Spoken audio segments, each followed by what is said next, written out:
Биздин түмөн түйшүктүү педагогикалык ишибиздин ар бир күнү балдардын руханий дүйнөсүн жана адеп ахлак сапаттарынын аз-аздан өнүгүүсүнө, торолуусуна, алардын шык жөндөмдүүлүктөрүнүн ар тараптуу өнүгүүсүнө салым кошуусу керек.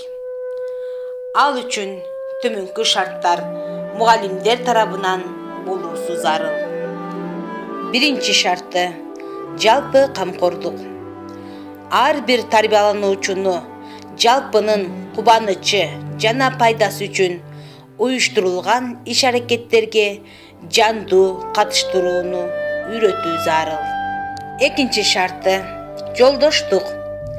Тарбиячы өзүнүн тарбиялануучусун өзүнүн кичинекей жолдошу катары кабылдап, ага дайыма ички рухий жылуу мамиледе болуусу. Үчүнчү шарты – ой пикирлердин жана аракеттердин, эрктин жана сезимдердин биримдиги болушу зарыл. Өсүп жаткан инсандын бардык үч жагын кароо. Биринчи – таанып билүүчүлүк, дүйнөгө көз караштык. Экинчи – эмоционалдык, эрктик. Үчүнчү – аракеттенүүчүлүк. Төртүнчү шарты – биримдүү жаамат. Тарбиянын таасир этүү ыкмасында бир нече байланыштуу чынжырлар эске алынышы керек. Тарбиялык процесстердин басымдуу бөлүгү тарбиячылардын бир жактуу же бир багытта таасири менен мүнөздөлөт. Ата-энелер үй бүлөнүн кичинекей мүчөсүнө, мугалимдер окуучуларга үйрөтүшөт. Бешинчи шарт – чыгармачылык. Тарбиялык таасирлердин ар кайсы түрлөрүн биримдикте пайдалана билүү зарыл.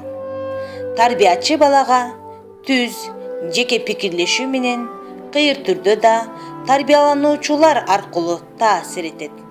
Балдарга билинбеген, байкалбаган, көрүнө билбеген тарбиялык таасирлердин жемиштүү болорун өз учурунда 20-кылымдын окумуштуулары белгилешкен.